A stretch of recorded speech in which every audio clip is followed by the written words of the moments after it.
Hier, j'ai réussi à faire un flip avant pour la première fois. Mais ça a pris 7 ans tout de même. Du coup, je vais essayer de vous aider à avoir des techniques pour, bien sûr, faire un flip avant, pas sur trampoline, même si bon, je donne des exemples sur trampoline, mais je peux aller plus sur du plat, comme de l'herbe là actuellement. Donc voilà, je vais essayer de vous donner des petites techniques pour vous aider à y arriver plus rapidement que moi, même si j'ai commencé jeune, mais ça n'empêche pas que j'ai quand même mis 7 ans. Mais voilà, je vais vous donner quelques petites techniques.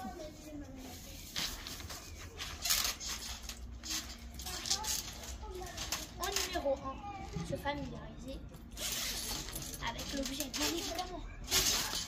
Bon, moi, ça va maintenant, je connais plutôt bien l'objet, mais savoir faire quelques petites figures, c'est important pour savoir vraiment comment on va trouver après son point d'appui, comment on fait un saut, savoir qu'est-ce qui va se passer après. C'est ça, du coup, déjà faire un petit peu de saut, voilà, se réchauffer, comme ça, reprendre appui et savoir quel saut donne quelle impulsion. Par exemple, un saut en avant va plus te permettre qu'un saut en arrière de faire un salto ou un flip arrière, alors que un saut en arrière va plus t'aider à faire un salto avant. Alors que là, si j'essaye, attendez, et ben là je vais pas retomber, alors que et ben oui, c'est mieux. Après, sans, bon là c'est pas un super bon exemple, parce que tu peux dire c'est plus en étant stable qu'on va le réussir, mais bon voilà. Du coup, en 1, se familiariser avec l'objet. En numéro 2, je vous conseillerais plus de savoir prendre appui sur vos mains aussi bien que vos pieds. Parce que oui, dans le flip, ce qui différencie du salto, c'est de poser ses mains. Et sans ses mains, et bah, c'est très compliqué en fait de prendre appui. C'est même en salto avec main, en flip, pardon. Du coup ça c'est avec main déjà je suis même pas retombée. Voilà, là je suis retombée correctement et j'ai posé mes mains. Et dire c'était pas facile un flip, faut pas se mentir. Alors que là, si je fais ça, là jamais j'aurais réussi. C'est logique, à moins de bien rebondir, mais dans ce cas-là ça fera un salto tout de même. Et voilà, du coup bien prendre appui avec vos mains, en faisant bien de l'attention, bien sûr, à pas se tordre le poignet, parce que ça fait très mal, je vous garantis.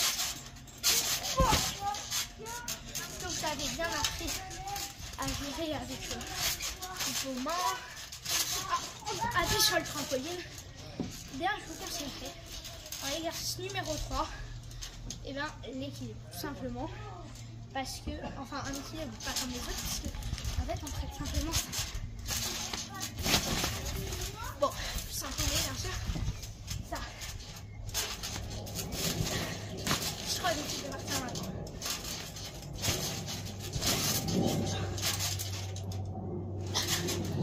Donc voilà, c'est ça le véritable objectif. Là, vraiment, ça vous aide encore plus à prendre appui sur vos mains. Donc ça c'est un 2,5 conseil. Voilà. Il faut mieux prendre appui avec les mains. Savoir aussi comment bien les placer.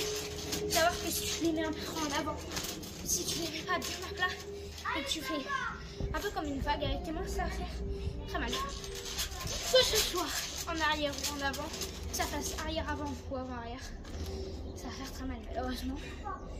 Donc ça c'est bon. Alors, comment, voilà, une fois que vous serez bien, vous prendre appui avec vos mains comme ceci. Mon conseil numéro 3 que je vous donnerai, bah en fait simplement, ce serait de commencer à vous entraîner mais comme ça. On commence par l'exercice.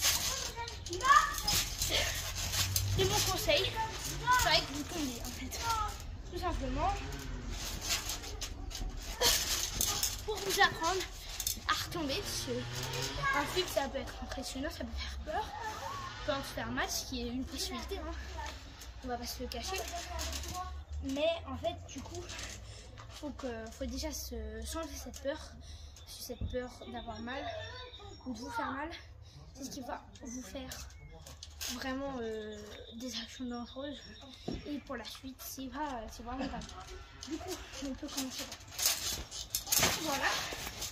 Après, moi aussi, ce que je vais faire, enfin, comme conseil que je peux vous donner, c'est aussi de faire comme ça.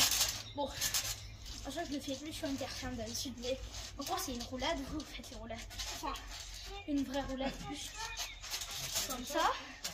Vous n'avez pas vu la fin, mais en gros, comme ça. Mais en fait, je vous conseille là. Et une fois que vous avez vraiment très peur,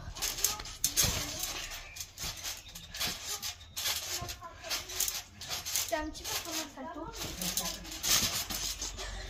Bon là après je suis un peu proche du bord, mais voilà. Comme ça en fait vous pouvez bien poser vos mains et vous rendre compte. Après, prochain conseil, et bien là c'est vraiment commencer à faire les fils. Donc commencez bien à prendre votre élan. Bon voilà. Là par exemple j'ai pris trop d'élan. Là par exemple j'en ai pas passé. Du coup il faut bien forcer à doser pour avoir un bon flip. Une fois que vous avez bien dosé, après à contrôler votre saut, et bien le conseil que je vous donnerai, ça va continuer à vous entraîner à perfectionner votre flip et même de réussir à le piler. Bon là c'est mon pied, c'est très moche. Nous on va atterrir comme ça en pile. C'est mieux. Attendez, j'essaie. Voilà, maintenant comme ça. Ça m'énerve pas donc. Voilà. Et perfectionner son pied, ça reste important. Donc voilà. Prochain conseil que je pourrais vous donner, et une fois que vous avez pris vraiment d'expérience, que vous contrôlez vos flips, le conseil que je vous donnerais vraiment, ce serait d'essayer avec des gens sur la terre et qui vous tiennent. Parce que vraiment ça vous sécurise. Et après, le prochain conseil que je vous donnerai, et d'ailleurs qui est le dernier, eh bien c'est d'essayer avec des gens à côté de vous qui peuvent tout de même vous sécuriser en cas d'accident même, et d'essayer tout seul et d'y arriver. Donc voilà, cette vidéo de conseils pour réussir des flips touche à sa fin. J'espère qu'elle vous aura plu et qu'elle vous aura aidé. Au revoir.